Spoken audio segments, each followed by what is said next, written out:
I am one of the world's largest fans of the Proof Franklin $half series, the Franklins themselves in general. It's a half a century old, almost 3/4 of a century for many of the years, and the value, coin by coin, for these beautiful big silvers, and yet today affordable. So they can be rare and affordable. And this series, that means time to buy. Tonight's special, look at these prices. We've talked about 67 being the sweetheart grade, right? We've talked about it for years, and it is. Well, the next grade up is 68. So if one's a sweetheart, this one must be my true love, right? It's the next step up. This significantly rarer. And tonight, look at our price. Tonight only, we're under $50 for a 68. My competition sells 67 grade, one grade lower. And I'll go over all the details in a second. They sell those for $69, $79. So we're selling the next grade up for less than they are. It's just great. My competition sells these exact same coins, same holders, same grade. Nothing's different, other than their price is $129.95. Or $80 less tonight only.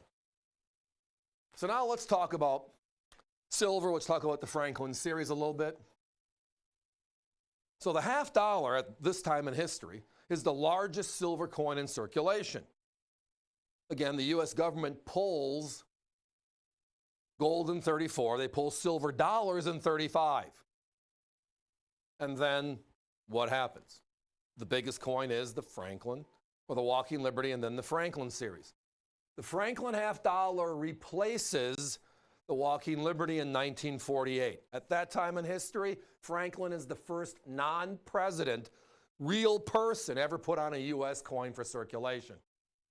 Pretty significant. One of our greatest founding fathers. They made coins for circulation, P's, D's, and a couple of S's. And Philadelphia made all of our proof coins, the finest quality coin. Now, proof is a method of manufacture. Uncirculated coins are the coins that go into circulation, the stuff we would use in commerce, are dies, right? Obverse and reverse, and they slap it once. You get good detail, not perfect, push them into a bin, and we use them and change the next week. Well, in 1950, they introduced making proof sets for the American public. One of each of our denominations, cent, nickel, dime, quarter, and at this time the largest coin, the $half, as a proof. But what is a proof? Well, a proof is actually a method of manufacture, how we make something. Where the uncirculated or business strikes were slapped once, basically struck once. These are polished dies, obverse and reverse. The piece of silver in the middle is also polished. And then we don't strike it once, we strike it twice under enormous pressure, which just means it has phenomenal detail, a razor rim. You can see yourself in them. That's how special a proof is. That's what a proof coin is. A coin made for collectors, made for us. And since 1950, it's been the #1 selling set from the U.S. Mint every year, without fail. Because now we can own the best too. Well, as you just saw in the last couple of minutes, as they were going through the coins, they showed you how these coins were packaged. The grading scale is a 70-point scale in coins. It's called the Sheldon scale. And from 60 to 70 is all the uncirculated or high-end coins. And from 0 to 59, the coins that are put in the circulation, right? And if it's 59, it just looks really nice. But proofs are kind of graded like uncirculated coins because they were never put into circulation, but a proof can still be a 58, a proof can still be a 40. Because of how these were packaged, you saw the poly pack in the envelope a second ago? They weren't hard plastic lenses like the replacement lenses were. So none of these ever made 70. None of them ever made 70. And again, they're called poly packs. The coins are in an air bubble, the U.S. Mint logo. They were mailed in those envelopes. So, and then the replacement sets were put into these beautiful holders. None of those will ever make a 68. You got to be lucky and find an original set that was just flat and stayed that way for a long time. Here are some numbers, 'cause I'm a numbers geek, and it helps explain the rarity and why I feel these are so far undervalued. Well, they made 3 million proof sets in 61, 3.2 in 62, and 3 million in 63. These are the last three Franklins. 64 was the Kennedy half dollar. Out of those 3 million, with NGC, only way they make money is grading coins like this for us for the last 35 years. I'm going to give you the 67 number and then the 68 number to show you the significance and jump, okay?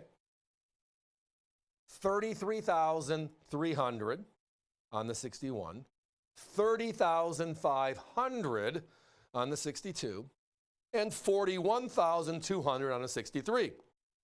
They call it the 1% club. That's why I love 67s, for their value and how rare they are. Again, 3 million coins made, 30-odd thousand known to exist.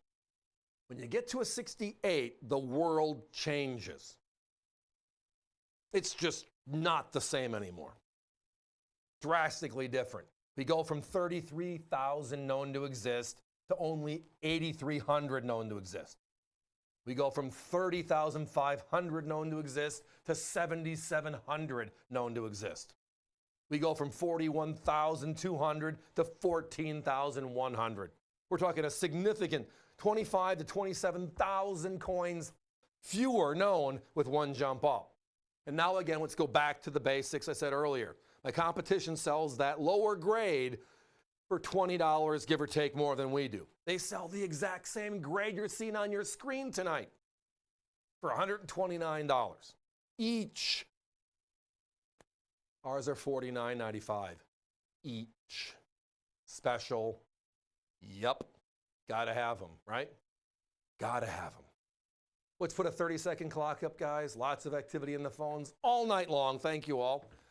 I know you got millions of things you could be doing, and I'm thrilled you're spending some coin talk time with me. Allison and Alex will be with us as the show progresses. At some point, I just got to stop talking, right? Ha, ha, ha. $49.95 for a 68.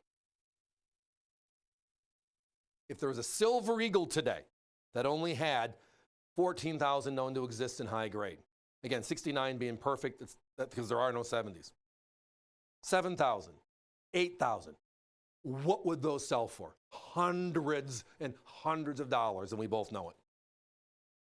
You can get a coin from 3/4 of a century ago, the largest silver coin at that time, tonight, not $129 for $49.95.